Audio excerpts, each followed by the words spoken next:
A be be تو کیوں رو رہی ہے؟ تو کس کو ڈھونڈتی ہے؟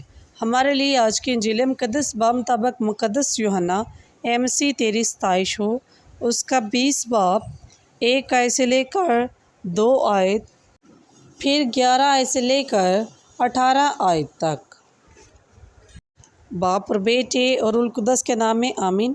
ہفتے کے پہلے دن مریم مجدلی ایسے تڑکے کہ ہنوز اندھیرا ہی تھا قبر پر آئی اور پتھر کو قبر سے ہٹا ہوا دیکھا۔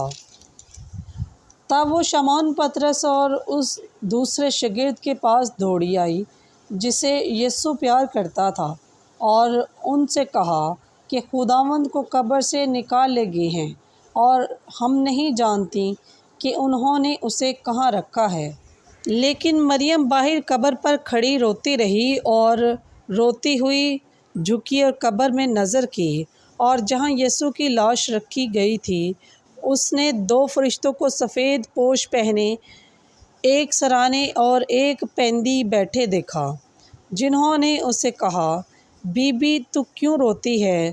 اس نے ان سے کہا، اس لیے کہ وہ میرے خداوند کو اٹھا لے گئے ہیں، اور میں نہیں جانتی کہ انہوں نے اسے کہاں رکھا ہے۔ یہ کہہ کر وہ مڑی اور یسوع کو کھڑے دیکھا اور نہ پہچانا کہ یہ یسوع ہے۔ یسوع نے اس سے کہا، بی بی تو کیوں روتی ہے؟ کسے ڈھونڈتی ہے؟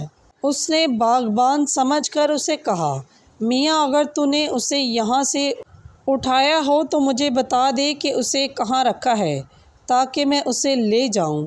یسوع نے اس سے کہا، مریم۔ اس نے اس کی طرف پھر کر عبرانی زبان میں کہا، ربونی، اے استاد۔ یسوع نے اس سے کہا، مجھ سے نہ چمٹنا، کیونکہ میں ہنوز اپنے باپ کے پاس اوپر نہیں گیا، مگر میرے بھائیوں کے پاس جا اور ان سے کہہ کہ میں اپنے باپ اور تمہارے باپ کے پاس، یعنی اپنے خدا اور تمہارے خدا کے پاس اوپر جاتا ہوں۔ مریم مجدلی نے آ کر شاگردوں کو خبر دی کہ میں نے خداوند کو دیکھا اور اس نے مجھ سے یہ باتیں کہیں۔ پس پاک کلام کے پڑھے اور سنے جانے پر خداوند کی خاص برکت ہو۔ خداوند کا شکر ہو۔